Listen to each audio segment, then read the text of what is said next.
The greatest NFL trade deadline of our lifetimes. It's time to break down every single move that happened today. A whirlwind.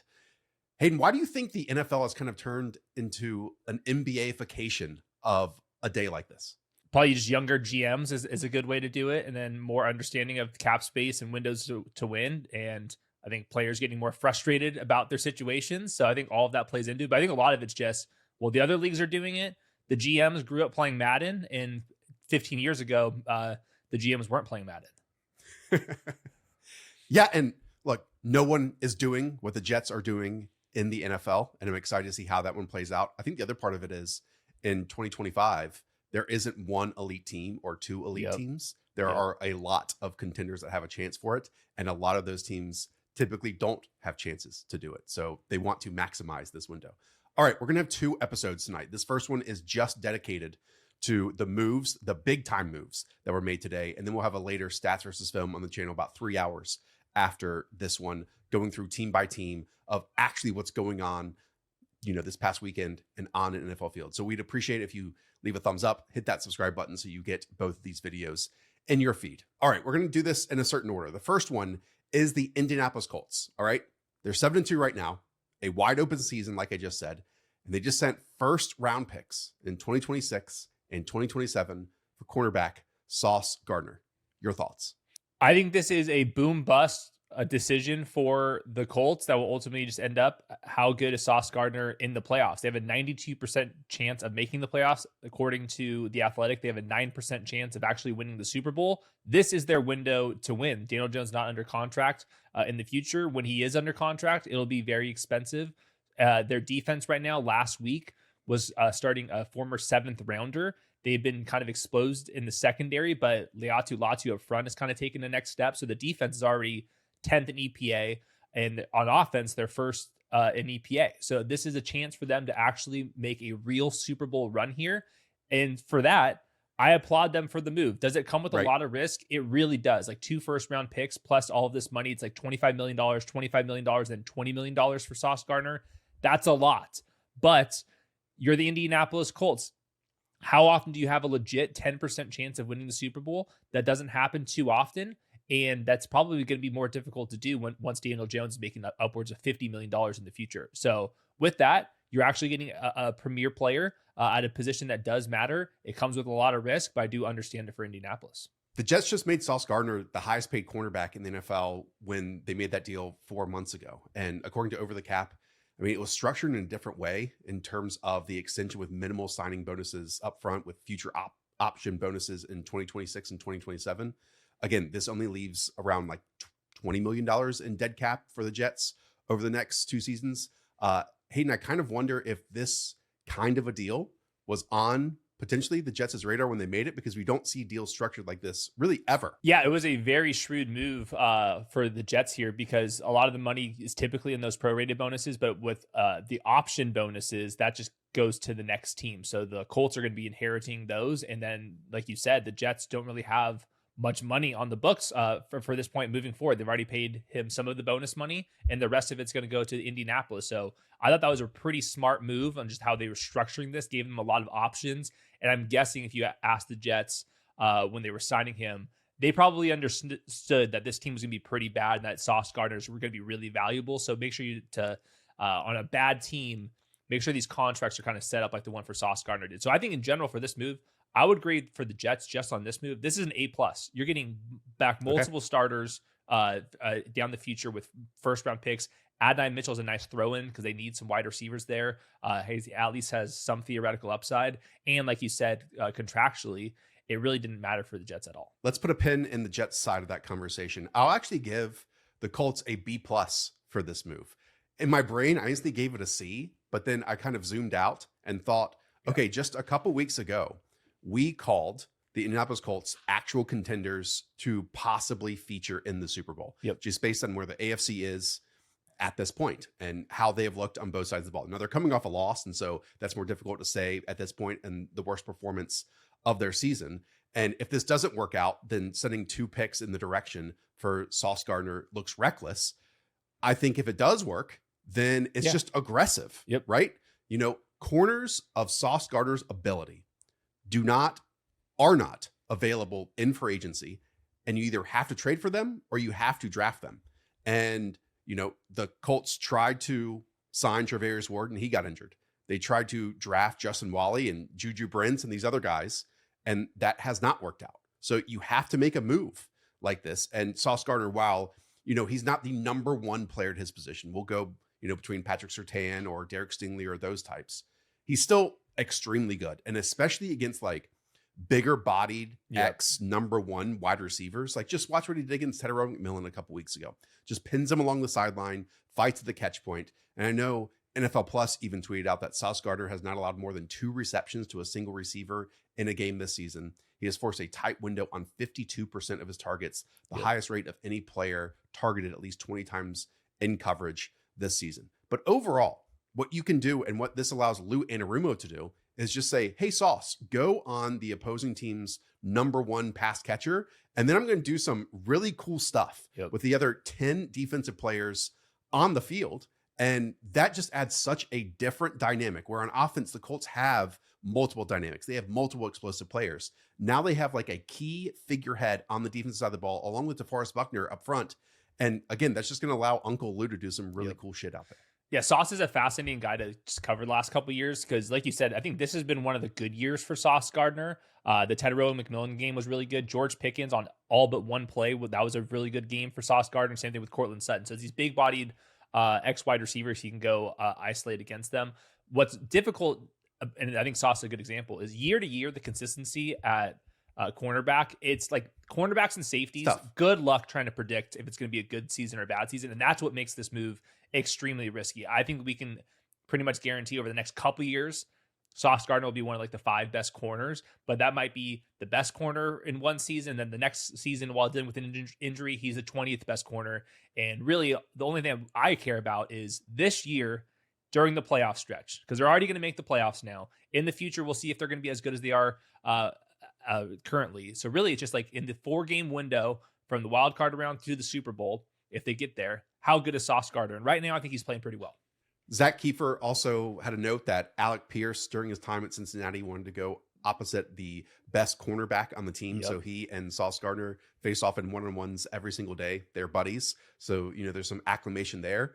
And the other part of this is while the Colts have spent, a first-round pick, top 5 pick on Anthony Richardson previously, that did not go well. And now, if there were any questions, they will just move forward with Daniel Jones after the season as the starting quarterback. They have no first-round ammunition to get someone else. So that contract is going to be massive. And I'm sure Daniel Jones's representation is thrilled about that because, they have all the leverage in this situation.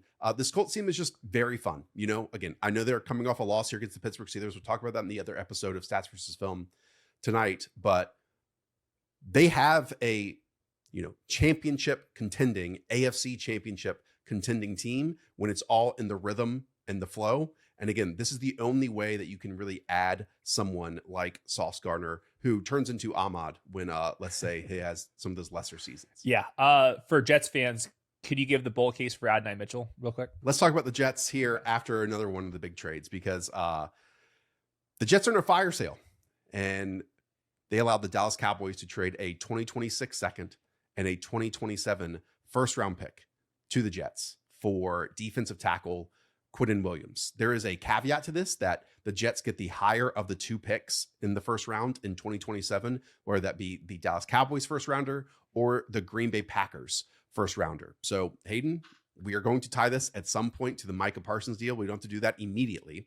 But what this does give Jerry Jones is, one, defensive tackle help, because they failed with the Mozzie Smith selection, who's actually going in the opposite direction here to the Jets. They tried to get Kenny Clark from the Green Bay Packers, and that has been really no moving piece for them in terms of one way or the other as a big upgrade.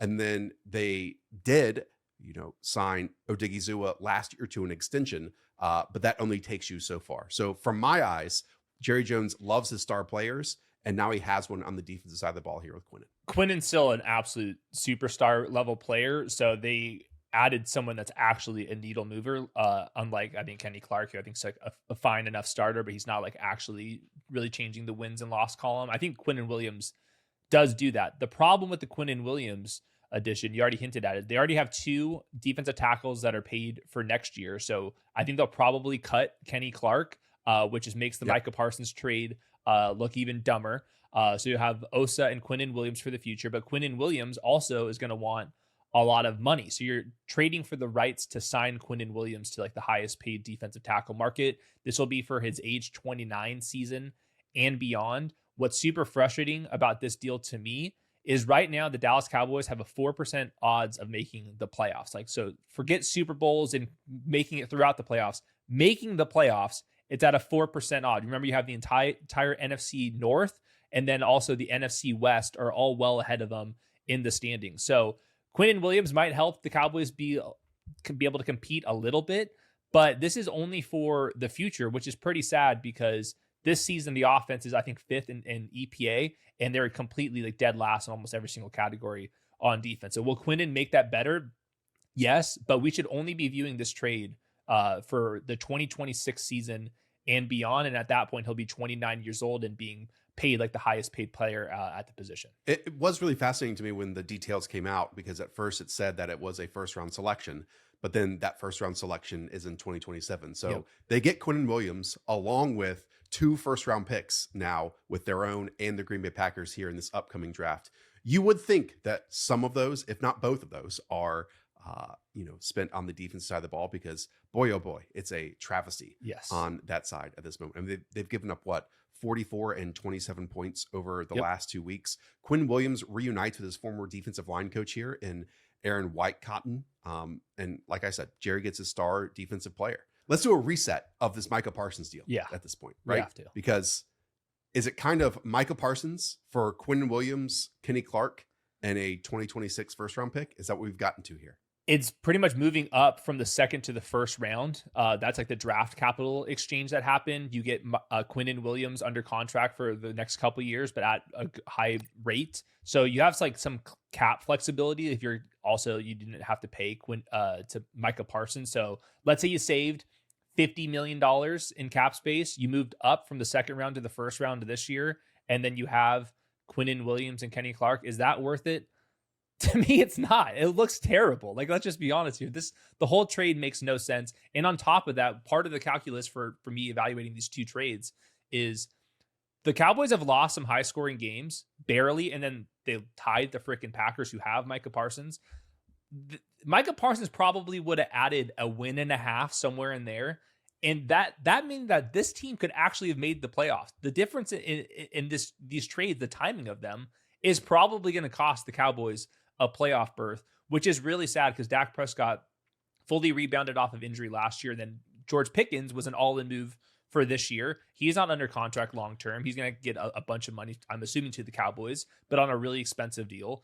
And they're going to be wasting this offense. I think part of the way we have to calculate the trade results here is it's week 10, and the Cowboys lost some close games because the defense couldn't get off the field, and Micah Parsons would have been able to do that. So I think in general, just looking back on this trade, it's as bad as we thought it would. So I think this is like pretty much, if I want to round the whole trade up, I would put this as an F. Jerry has like some obsession with defensive tackles and stopping the run. Like, I'm not saying that's the only thing that Quinnen Williams can do. Obviously, he can get out the passer and get upfield. But after trading Micah, not to reiterate this entire thing, it was, oh, well, he's not going to help us stop the run, and we were only going to trade him to teams that we would get a run-stuffing defensive tackle back. You also want a guy who can get you off the field, like in pure passing situations. And Micah Parsons has already done this with the Green Bay Packers multiple times this season. So we'll see. We'll see what happens with them moving forward. All right, let's talk about the New York Jets here, because you do not see this NBA style, this NBA type of teardown in the NFL. So they've already acquired first-round picks in 2026 and 2027. Does this mean they have 5 first-round picks over the next 2 seasons? Plus Adonai Mitchell, who definitely has his flaws, but the Jets, I would say, non-arguably, had the worst wide receiver room in the NFL behind Garrett Wilson out there. When you have one win, it's very clear, Hayden, that every player has their price. And for this Jets team, it is all about getting the quarterback that they want, because things turn around quickly in the NFL when you get the right quarterback. While, they are giving away pieces that were previously on top 5 defenses in Sauce Gardner and Quinnen Williams here. If you get the quarterback, then you already have 2 offensive tackles in place. You have Garrett Wilson and maybe Breece Hall, who they did not move, albeit he does not want to be there. So there's more layers to this, but what are you saying here for Jets fans who are going to make up 95% of the audience for our mock drafts this offseason? I love our Jets fans right now. This was the moves that they had to make. You have to reset. You have to find the quarterback. I think that all these trades are kind of just a reflection of how important quarterbacks are, because they hit on a lot of their first round picks over the last couple of years, but they did not on the quarterback, and it didn't matter whatsoever. So it will all be a race for Fernando Mendoza. And if they can beat the Saints at the top of the Tankathon draft board right now, if they're going to have a Lenora Sellers at quarterback, they're going to have to find somebody. Is it Kyler Murray in a trade? Who knows what it's going to be, but they'll finally be able to take a real risk and a real upside shot at quarterback over the next couple of years, and have other players to end up, or other draft picks to find a defense. But like you said, you got an offensive line, you got Garrett Wilson. That's better than a lot of rookie quarterbacks or Kyler Murray, you name it, will have. So at least they kept the offense around. I would sell the defense like they did. They have a bunch of cap space in a couple of years as well. So I'll be curious to see if it's going to be the head coach or if it's going to be a new head coach to kind of steer the ship here. But like you said, this is a crazy NBA kind of Thunder related draft class that they're going to have for the next couple of years here. The Jets had 3 first-round picks in 2022. They did select Sauce Gardner, Garrett Wilson, and Jermaine Johnson. Jermaine's name was also mentioned as a possible trade today for around a second-round selection. He is still on the roster at this point. Look, Dane Brugler posted this, and it immediately came to my mind too. There are 4 teams at this point, that have multiple first-rounders in the 2026 NFL Draft. Obviously, the Jets. Then it's the Cleveland Browns, who have theirs, plus the Jacksonville Jaguars. You have the Rams, who have their own, plus right now I think the 12th overall selection with the Atlanta Falcons, and then the Dallas Cowboys, who we just mentioned, who have theirs, and the Green Bay Packers. 3 of those teams could be taking quarterbacks early. The Jets and the Browns. And again, I'll throw in the Rams because of the entire conversation that we got all offseason from the contract dispute. Let's not forget that with Matthew Stafford at the NFL Combine. And then obviously missing all of training camp with his back injury, especially if the Rams go on and do it all, they have the rosters to do and win the Super Bowl. That's a perfect time for Matthew Stafford to walk away from this. From my eyes, though, competing with the Browns for potentially trading up for the number 1 overall selection, if like the Tennessee Titans get it, was probably a massive goal here for the Jets to acquire as many picks as possible. I understand that like the Jaguars pick is probably going to be better than the Indianapolis Colts one, but the Jets also might have a better pick than the Cleveland Browns on top of it. Now, that might go out the door. Again, if the New Orleans Saints have the number 1 overall selection, these are all iterations of the worst teams that we are talking about in the league right now. But again, top down, defense does matter, right? We see it every single week. Defense absolutely matters. But one, defense is not sticky, as we've even seen with these pieces with Sauce and Quinnen Williams on previous top 5 defenses, and they're not even close to that this year, right? No. And so this Jets team, ownership down, has seen that you can have defensive talent, and it kind of means nothing if you don't have a quarterback that you can win with. So all these moves, and I applaud Muji, who I don't know what to think of this dude when he gets on the mic, and then Aaron Glenn, same thing, albeit in the totally opposite direction where he just says whatever is on his mind. At least they have a lot of pick equity, draft capital to make a move that in the hopes of it changing their franchise. And Hayden, I guess the big question is that going to happen in 2026 with this questionable quarterback class? And at the same time, that could happen in 2027 if they want to stay patient for another year. Yeah, I haven't studied the quarterbacks, but I know there's going to be a couple first rounders. Looks like there might be like 3 or 4 this year. It depends on the quality of it. I also mentioned that the Jets skipped over Jackson Dart in the draft here, as did the Saints as well. So some of the teams, the Browns as well, the teams that would be looking for quarterbacks have been skipping over other quarterbacks in drafts too. So at some point they got to get into the draft and pick somebody. And then I think the other one is, will one of these teams end up having Kyler Murray or somebody like that too? So we'll see. There's more than one way to acquire a quarterback nowadays. Will they try to do the Sam Darnold, Daniel Jones route, or will they actually have the first overall pick to take the quarterback that they like? Who knows? As for Adonai Mitchell, he absolutely has his flaws. he got that one opportunity this season. He made a spectacular catch and then made one of the most boneheaded moves we've seen this season. I think for him, he was just never going to see the field as long as Alec Pierce wore a Colts jersey. Yep. And, Alec Pierce might get anywhere from $18 to $20 million per year moving forward. And the Colts probably should re-sign him because he's been spectacular so far this year. So he is talented. And now he should get an opportunity to actually see the field, which is big for him. On top of it, are you surprised that Breece Hall was not moved today? I was, just because I don't get the point of kind of keeping him around. They have the franchise tag available to him. They can try to sign him to a multi-year deal. He does not want to be there. And Breece Hall does seem like one of these cats that will do something about it. So, I tweeted, I was mostly joking, but a hamstring tightness could appear for Breece Hall here. They just didn't get the draft capital that they wanted here, but would a 4th or 5th round pick to remove the headache and just refresh, that probably would have been the route that I would have gone to. But at the same time, I understand that teams aren't going to value Breece Hall as a 3rd rounder. So this one was, I think, kind of sad to see. Breece Hall is visibly tweeting about this directly after, before and after. I don't think this one's going to go away. I think he's going to be pretty frustrated. And if their plan is to slap the franchise tag on him for next year as well, then I think that's going to also be a problem. I would have just got rid of the problem. You're not winning in 2026 anyways, even if you do franchise tag him. I would have rather taken the draft pick and just played for the 2028 version of the team. He was previously tweeting about it, posting a GIF from a movie, Life, from 1999, where the two main characters in Eddie Murphy and Martin Lawrence are put in jail for life. Okay. And then he also said, gonna miss my guys, but happy for them, which the underlying meaning is happy for them that they're out of this organization. Yeah. Hayden, since we started hitting record, he has deleted all those tweets. Well, yeah, the good news is that means they didn't exist. No one screenshotted them. I'll take the quick alternate approach there. Okay.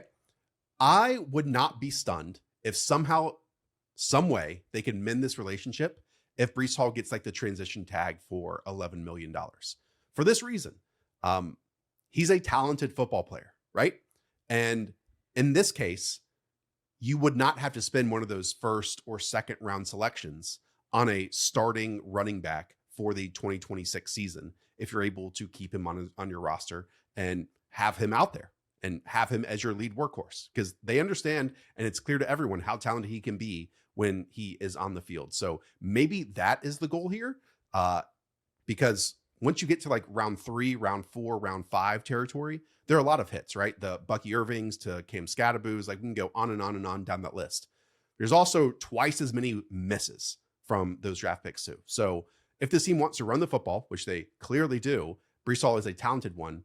That bridge might be unbuildable, unrepairable, but I could see that being the future here for Breece Hall this offseason. Transition tag is pretty rare, so I would guess it would have to be the franchise tag. Transition tag, you risk having another team sign him. So we'll see what they do. That is an option, but most of the time it is the franchise tag, which is a little bit more expensive. Or is it somewhere in the middle where he's not James Cook?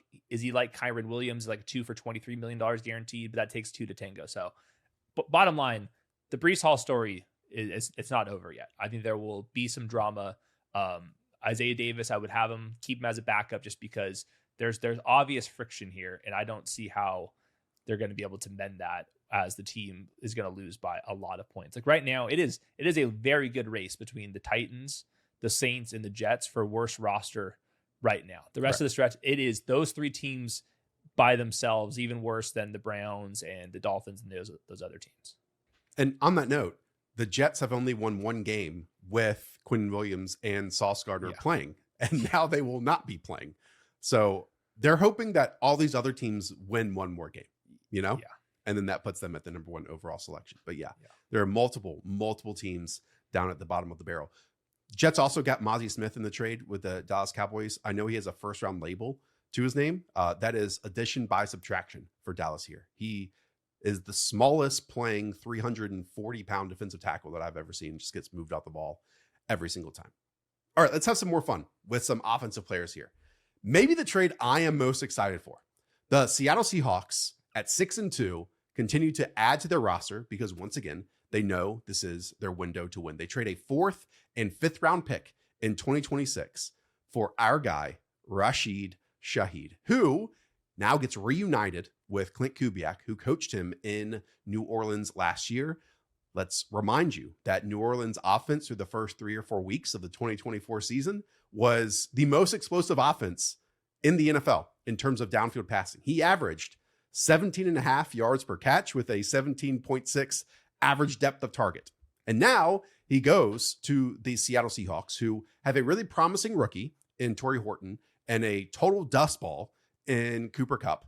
Hayden, to me, he immediately becomes the 2 wide receiver set player opposite Jackson Smith and Jigba, which is most notable here because the Seahawks only run 3 wide receiver sets on 37% of snaps. So this is just the perfect outcome, I think, for Rashid Shaheed to land in, because we know the Seattle Seahawks offense uses these heavy personnel sets to throw bombs down the field, and they're doing it at a ludicrous rate right now. Sam Darnold hasn't missed a downfield pass like the entire year. He's been the most efficient. That was pretty much the case last year too. So I feel extremely good about what they're getting in terms of the scheme fit. I give this an A- for Seattle. They have a 90% chance of making the playoffs. They have a 7% chance of winning the Super Bowl, according to the simulations over by The Athletic. And he's in the perfect role for him. So like, you don't even have to kind of think about this one. We've seen this before in multiple ways. I think Rashid Shaheed is better than what his numbers have been. I think that he's like a legit, like 1,200 yard receiver on tape that has not had the opportunities for that. He's not going to have a ton of volume just because this offense is going to be balanced and JSN is dominating targets, but he is as good of a secondary receiver as you'll see. So I think this is a win for him in fantasy. He's been the wide receiver 39 so far. I think this probably puts him like around like the wide receiver 30 rest of the season. But if he would have stayed on the Saints with Shuck and the offensive line issues, I don't think that he would have kept that wide receiver 39 kind of average so far. So this is definitely a win for Rashid Shaheed. I think this will take away maybe a couple targets for JSN, but JSN was on a pretty unsustainable path. This just makes them a really hard out in the playoffs because I think their defense, like we saw last year, is only going to get better as the season progresses. They're getting like their second rounder, Nicky Manwari, their safety, like in a really good spot. So I think the defense is only going to get better. And it's already the best in the league. And now like you actually get a well-rounded offense with Shaheed complementing JSN way better than Cooper Kupp ever would have done. So this team, I do think like this team like could win the Super Bowl, which is crazy, but I do think like this was like a nice cherry on top addition. It was only like at the equivalent of like the 100th overall pick. Seahawks are forcing opposing defenses into base personnel. So just 4 defensive backs on the field, 48% of the time. The next closest in the NFL is the Patriots at 43%. Number 1 in the league last year was only 41%. And that was also Clint Kubiak's New Orleans Saints. I freaking love this. And on top of it, Hayden, you know, Shaheed has always been a burner. Whenever you see him on red zone, it's these big downfield shots that he's catching. But then when you and I go back and watch his stuff on Monday or Tuesday and Wednesday, he has more wide receiver skills than people give him credit for. You know, he actually has tempo. He, you know, has amazing movement in terms of he can turn that vertical route into an outside breaking route or turn down and come back towards his quarterback. Look, he's not the biggest. He needs a contract after this year too. Maybe they get it done on top of it. And that would be a shot to whatever dynasty shares people have in Torrey Horton. At the same time, who even knows if they can keep Clint Kubiak beyond this year, because he's probably going to be the hottest OC to head coach name on the market this offseason. But just for the rest of the season and the NFL playoffs, this is exactly the type of shot this type of team should make, because it makes a strength even stronger and you're able to keep your identity on top of it. How should people interpret this for Torrey Horton? Well, this is pretty much a better version of Torrey Horton right now. I really liked what Torrey Horton did this last game. He had 3-man coverage wins. I think there's a chance that Torrey Horton like could still be like the number 3 wide receiver and they just move Cooper Kupp to wide receiver coach or something like that. But I think Cooper Kupp would make a hell of a like slot wide receiver. And like what you said, 30% of the snaps are in 3 wide receiver sets. I think Cooper Kupp will go into that role. Torrey Horton, we'll see you in the future here. And a good insurance policy at that. But Seahawks are interesting because they have $79 million in cap space this next season. So I'm guessing their plan is, Rashid Shaheed, we traded for you to re-sign you. They did not agree to a deal right now, so there's a lot of leverage for Rashid Shaheed. But I wouldn't be surprised if they do try to sign him, and then Torrey Horton will be kind of this like wide receiver 3 in rotation as he develops. But I think if they would have threw Torrey Horton out there, that he would have been just fine. I just think that Rashid Shaheed's mobility in and out of the breaks is just at another level than Torrey Horton's. Yeah, I mean, I think the Seahawks lead the NFL with a 21% explosive play rate at this moment. I mean, I'm just so happy. I'm so happy with this move. Okay, let's move it on to, and just quickly on that, shout out to Rashid Shaheed from going from undrafted rookie and getting the dreaded exclusive rights for agent tag where you live in like contract hell for multiple years. You can't make any money. Yeah. And then now this offseason, he's going to get paid. So what a story Rashid Shaheed is. Let's go on over quickly to the New Orleans Saints. Obviously, they're the one that dealt away Rashid Shaheed. Right now, they have one win on the season. Right now, if the NFL draft happened today, they would have the number 1 overall pick. How do they replace Rashid Shaheed in their starting lineup? Devon Vele, of course, right? Remember, this is where I went immediately when I saw this. They traded for Devon Vele. They got a 4th rounder and then a 7th round pick swap. They traded away Rashid Shaheed. They got a 4th rounder back. So they basically upgraded from a 7th rounder to a 5th rounder. And Devon Vele and Rashid Shaheed are on completely different planets. So I think those two moves put together make the Saints look really, really incompetent. And that's just a really bad look in general. Now, if this is the best offer that they could have gotten, then I understand it. They did get like real draft capital here. Like the draft picks will matter for the Saints building for the future. But at the same time, I would have also considered just signing Rashid Shaheed. You're going to have potentially the 1st overall pick, a rookie quarterback, right, and it would make that quarterback's life a whole lot easier if you had 2 wide receivers that you can throw the ball to reliably. So yeah, it was an interesting decision that they had to make. It seemed like they were destined on just trading one of these 2 guys. I never understood why they had to trade one of these 2 guys, but they at least got something. I never understood why they made that move to get Devon Vele. I mean, he's been wide receiver 4 in snaps so far this season, even running behind Brandon Cooks. He's actually older than Rashid Shaheed by a few months, by about 6 months. Yeah. And look, I understand that Rashid Shaheed is going to have a new contract and Devon Vele is on a rookie deal at 27 years of age. But guess what? One guy's a way better football player than the other one is. And they're different stylings of players too. So we'll see. It just doesn't look good right now in New Orleans. Let's put it that way. Last thing, people always say salary cap is fake. I think this Rashid Shaheed trade is a perfect example of the salary cap not being fake because they're in the red by $13 million next year. They've been shedding money for years and years and years.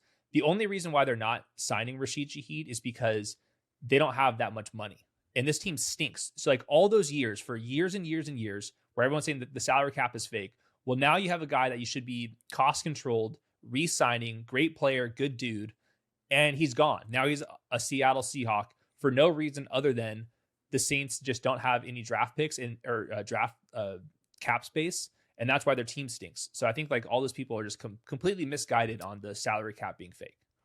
This is a heck of a deal for the Seahawks in that it's a 4th and a 5th round pick for the talent of Rashid Shaheed, especially if they're able to get a long-term deal done for him because JSN's going to have his new deal in a couple of years. You have all of probably the bulk of Rashid Shaheed's contract in those first 2 years until JSN's maybe next contract kicks in there. Talents like this, like Rashid Shaheed, are not available in free agency. Again, you only have to draft them, find them as an undrafted free agent, or trade for them.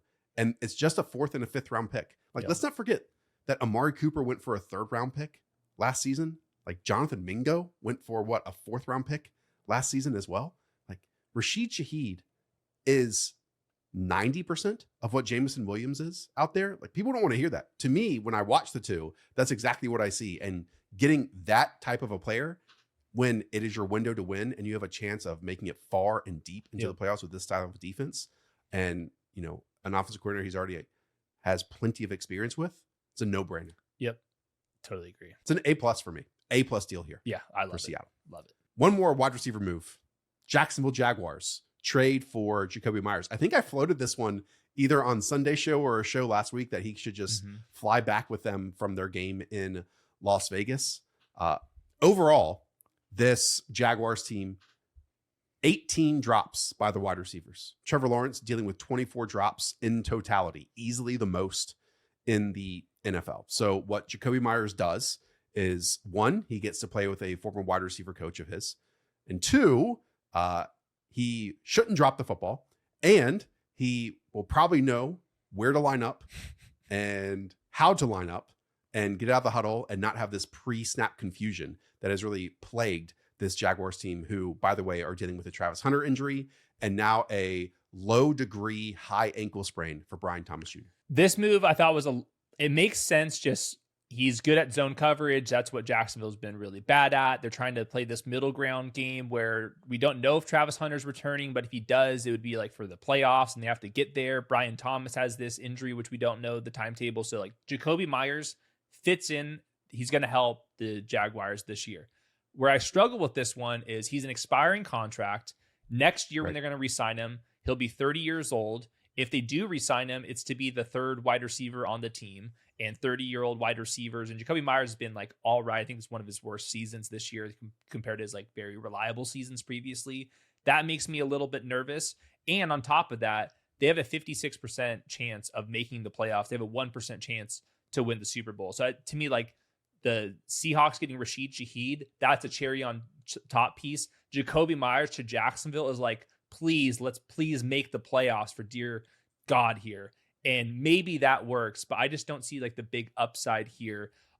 So I think he'll help Jacksonville try to win the next couple games. He'll probably be the flanker while Parker Washington's in the slot, and then he'll probably be the flanker if they can get Travis Hunter back, who's been playing in the slot the entire year. That's a fine role for Jakobi Meyers. I think that he's like a wide receiver 2, like quickly kind of declining to wide receiver 3 status for NFL teams. So with that, compared to Rashid Shaheed, I would much rather have the Rashid Shaheed side of it. This is a ton of investment at the wide receiver position for the Jacksonville Jaguars over the last couple of years. Let's not forget about the Gabe Davis contract that, the previous regime gave out. Then you had Brian Thomas Jr., first round selection, Travis Hunter in a double first round pick selection here. Yes. Then you also have the Tim Patrick deal. And then now you have this one.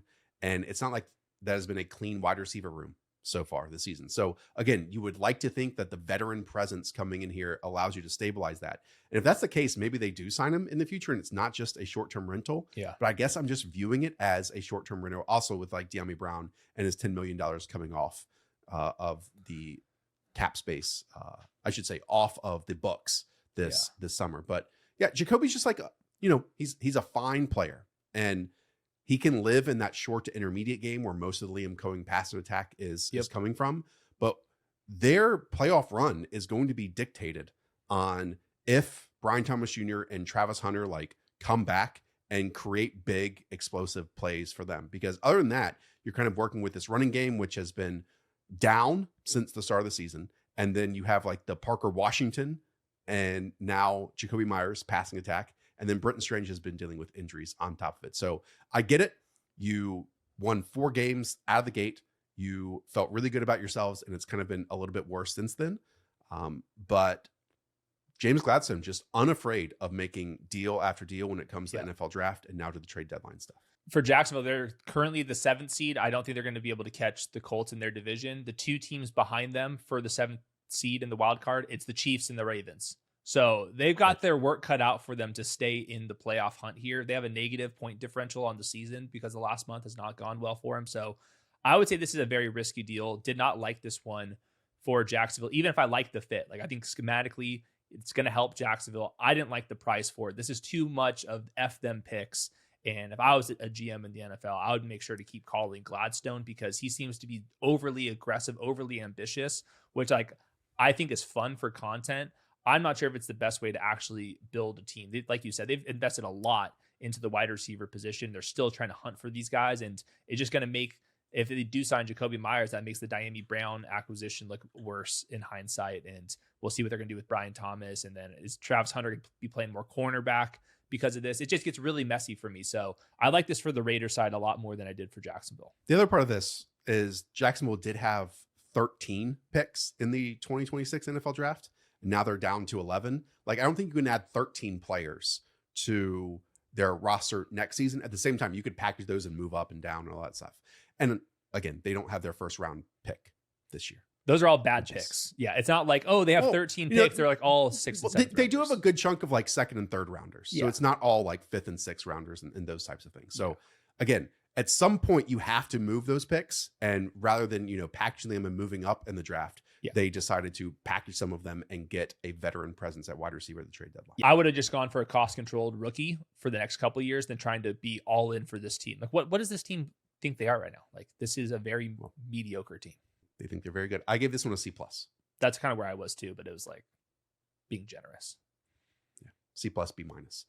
Okay, let's quickly hit on some, and no offense to these people, but some smaller deals throughout the NFL. The Cowboys first made a move for linebacker Logan Wilson, who had already had a falling out with the Cincinnati Bengals and had been replaced by two rookies who have been dreadful. Yeah. He's better than what the Cowboys were trotting out there at linebacker. Yeah, it's like Kenneth Murray and all those guys have been terrible too. So it's but like not a lot better. Replacing a veteran bad with another veteran bad. Yeah. Logan Wilson, I think it's too slow to be like a reliable option, but the bar is very low. So for a 7th rounder, I guess improving your defense, it's kind of just for show because like I said, they're at 4% chance of making the playoffs. So like any improvement that they make, it doesn't really matter at all. I should have led off with some bigger names. So let's go like the Philadelphia Eagles, for example, who are trying to retool on defense on the fly. They added 2 corners in Michael Carter and Jair Alexander. And they also added today, early in the morning, Jalen Phillips, the often injured edge rusher from the Miami Dolphins. I really like the Jalen Phillips deal, just a bet on upside, see if he can get healthier. And there's like comp pick reasons if Jalen Phillips does have a good stretch here for the comp formula. They were so desperate at corner that Michael Carter and Jair Alexander should like plug in some holes. They'll just like pretty much host tryouts down the stretch here, but they knew where they were weakest at. That was at edge rusher and that was at corner. And I like all of these moves. They were a lot cheaper than the other moves we talked about. So like, once again, like hate to give Howie Roseman credit, but like, I thought there was more upside for the cost with these moves than there was on a lot of these other moves we talked about. The second outside corner spot could actually derail a Super Bowl run for the Philadelphia Eagles. It has been that bad for them this season. So if they get that right, then their defense looks better. And if they have, an edge rusher when they tried to sign Zadarius Smith and then Brady Graham's coming out of retirement and all that type of stuff, that would help them as well. I think Nolan Smith's window has also been opened in practice. Speaking of edge rushers, the Chicago Bears spent heftily in free agency to get Dayo Odingbo, and he tore his Achilles here in week 9. And so on the trade deadline, they add Joe Tryon-Shoyinka, who I believe is a former first-round pick from the Tampa Bay Buccaneers, and signed a smaller deal with the Cleveland Browns, and a 6th-round pick was sent in the opposite direction. This one doesn't matter at all. They had to like get an edge rusher, but like he'll be in the rotation. So like for Bears fans, it's exciting. Doesn't move the needle across the NFL landscape. It doesn't. Bears are like holding on for dear life to try to make the wild card round, and he will help them with that. But they're just too injured on defense in general. Like they've lost too many of their better players on defense, and that's why they've been bad. Ravens added Draymond Jones, who's kind of been this hybrid defensive tackle / massive defensive end. I don't think there's really anything else to add here other than the Ravens have been honestly like circulating their edge rushers. We know they traded away Odafe Owe a couple weeks ago. Calvin Noy is still their best edge presence. I'm not sure where Draymond Jones is going to fit in this, but the Ravens, albeit a losing record, are trying to add pieces to their roster too. Yeah, this is just pretty much a free upside shot as well with them. They're always just rotating their guys. They're desperately just missing defensive tackle play. That's just been one of the reasons why they've been bad to start the season. But the Ravens defense just in general is a lot healthier now, just in general from linebacker to corner. And then Van Noy missed some time. So I do think the Ravens defense is going to look a lot better down the stretch. Well, the last move of the trade deadline was the Los Angeles Chargers adding also former first-round offensive lineman Trevor Penning, who has played tackle on the left side, tackle on the right side, and has most recently played guard. We know that Joe Alt will miss the remainder of the season. They've also already losing Rashawn Slater too. So Hayden, do we think this is one last chance for Trevor Penning at offensive tackle in the NFL? Yeah, I don't know how injured Mekhi Becton is, but he potentially could be a Mekhi Becton replacement, but it also could go kick back out to left tackle with Joe Alt. Either way, you're talking about a backup level player. They've experimented a million different times. There's a reason why the Saints keep drafting linemen in the first round. It's to kind of fill the gap to replace for him. Trevor Penning. Yeah, multiple spots. We're like, all right, we'll start him here. That didn't work out. Now we just got to get rid of him. But I did understand it. Like you got to have some some depth. Yeah, Joe Alt's not going to return this year. So pretty sad. Last thought for me, unless you have some others. I think it is unbelievably bad roster management for the Cincinnati Bengals to still have Trey Hendrickson on their roster after today. Who knows what happens in the future with franchise tag and all that type of stuff. He doesn't want to be there, right? But with all of the kind of draft compensation we discussed, I'm not saying he's going to go for a first round pick and maybe they're holding out for that. You know, he's over the age of 30. He doesn't have a long-term contract, even though you could work that out. The Bengals are going nowhere this year. Get something in return for him, and they just didn't. And so now you have an unhappy player on the second or worst defense in the NFL. And we'll see, I think, even if he plays like that much the rest of the season because of this. There's only a couple of teams that have a less than 1% chance of making the playoffs. The Bengals are one of them. They're the team that did not move any of their guys. Like the Raiders traded somebody, the Titans traded away players, the Jets and Dolphins traded away players, the Saints traded away players, the Bengals did not. And same thing with the Giants. So if you've been eliminated from the playoffs, you got to start trading away some of your players. So I also get it.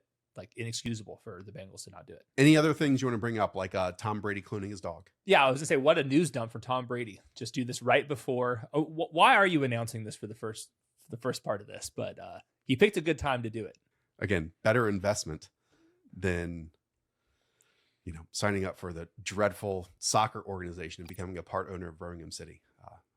He loves corpses out there. That's going to do it. It's going to do it for us. Stats vs. Film.